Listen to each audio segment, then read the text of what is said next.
Hello കൂട്ടുകാരെ, PYQ സീരീസിൽ ഇന്നത്തെ question which of the following is not a polynomial. ഇവിടെ നമുക്ക് 4 ഓപ്ഷൻസ് തന്നിട്ടുണ്ട്. ഇത് പോളിനോമിയൽസ് എന്ന ചാപ്റ്ററിൽ നിന്നുള്ള ഒരു 1 മാർക്ക് ക്വസ്റ്റ്യൻ ആണ്.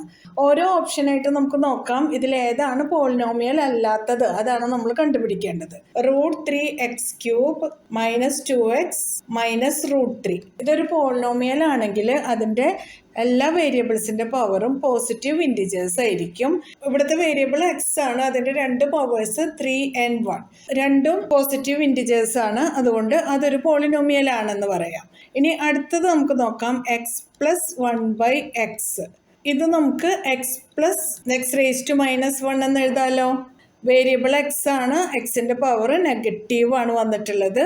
This is not a polynomial. നമുക്ക് അടുത്തതൊന്ന് വെറുതെ ചെക്ക് ചെയ്ത് നോക്കാം. 7x² + 5x - √2. എക്സ് ആണ് വേരിയബിൾ.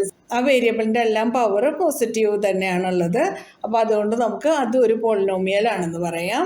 അടുത്തത് നമുക്ക് 5 ആണ് കിട്ടിയിട്ടുള്ളത്. 5ൻ്റെ കൂടെ നമുക്ക് വേരിയബിൾസ് ഒന്നും കാണുന്നില്ല. അതിന് നമുക്ക് 5 × x⁻0 എന്ന് എഴുതാലോ. That is 5 × 1 = 5. So this also a polynomial. Then option B is our correct answer. മനസ്സിലായല്ലോ.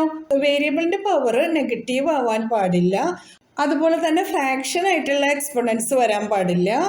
അതുപോലെ തന്നെ റാഡിക്കൽസ് ആയിട്ട് വരാൻ പാടില്ല. റാഡിക്കൽസ് മീൻസ് ഏതെങ്കിലും സ്ക്വയർ റൂട്ട്, ക്യൂബിക് റൂട്ട് അങ്ങനെ ഒന്നായിട്ട് വരാൻ പാടില്ല. പിന്നെ ഒരു നോൺ ഇൻറ്റിജറും ആവാൻ പാടില്ല. വേരിയബിൾസിന്റെ പവേഴ്സ് നെഗറ്റീവ് ആവാൻ പാടില്ല, ഫ്രാക്ഷൻ ആവാൻ പാടില്ല, റാഡിക്കൽസ് ആവാൻ പാടില്ല, നോൺ ഇൻറ്റിജർ ആവാൻ പാടില്ല. മനസ്സിലായല്ലോ. PYQ സീരീസിൽ അടുത്ത ക്വസ്റ്റ്യൻ ആയിട്ട് നമുക്ക് നാളെ കാണാം. നിങ്ങൾക്ക് ഈ വീഡിയോ ഉപകാരപ്പെട്ടു എന്ന് തോന്നിയാൽ നിങ്ങളുടെ ഫ്രണ്ട്സിനൊക്കെ ഒന്ന് ഷെയർ ചെയ്ത് കൊടുക്കണം. ലൈക്ക് ചെയ്യാനും സബ്സ്ക്രൈബ് ചെയ്യാനും മറക്കരുതേ.